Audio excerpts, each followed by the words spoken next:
All right, everybody, welcome back. So just to move forward with the rigid bodies on the ground. Um, just want to show you how I've done the post deformation for the pieces. So on the rigid body solver um, SOP, all I'm caching from it is the RBD points, the simulation points. So I'm just caching on all these, and what you get in these for free are the orient attribute, the P, the pivot, the scale, velocities, and angular velocity. And the cool thing about the RBD bullet solver is that you could also transfer the masks that we generated from our sources. So all I'm doing here, I'm grabbing the age, the mask, all the masks, and active age.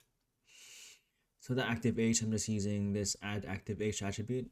The solver does that for us, and the age attribute, because we're gonna need them for generating the grains. All right. So next. All right. Next. All I'm doing here is just switching between a frame that I paused and a frame and a normal frame. I'm not sure. I don't remember why I was doing this, but hey, that's that. Okay, so next. What you see here is literally the same thing that we've done for the pre-deformation. I'm just grabbing the mask creator to create some rotation masks and downward masks. And the code for the post-deform is similar. The only difference is that instead of using matrices, I'm modifying the orient attribute that we get from the simulation points. So it's literally the same thing. I'm just taking an identity matrix, feeding it, rotating it with some vector and the mask rotation and the animated deformation scale parameter here. And all I'm doing with this M matrix is I'm converting that to a quaternion, so then I could interpolate between the new orient and the old orientation. So there's that. Pretty simple.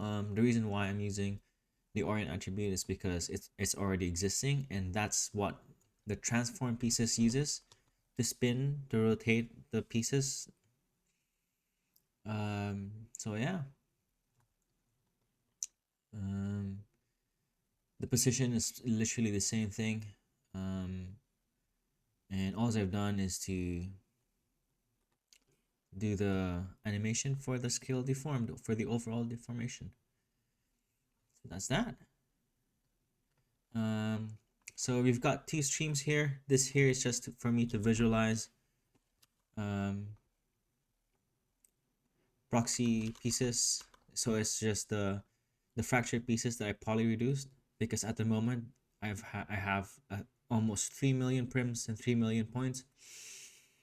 I'm just using a poly reduced SOP just to bring everything down to a more lighter version, a viewport friendly version of the pieces. Because if I were to transform pieces on this high-res geometry, I wouldn't have a really good feedback on the viewport. I would have a pretty slow feedback on the viewport, and I don't want to be bogged down by these things. So I'm just gonna cancel that operation. So if you see here, the viewport is pretty slow.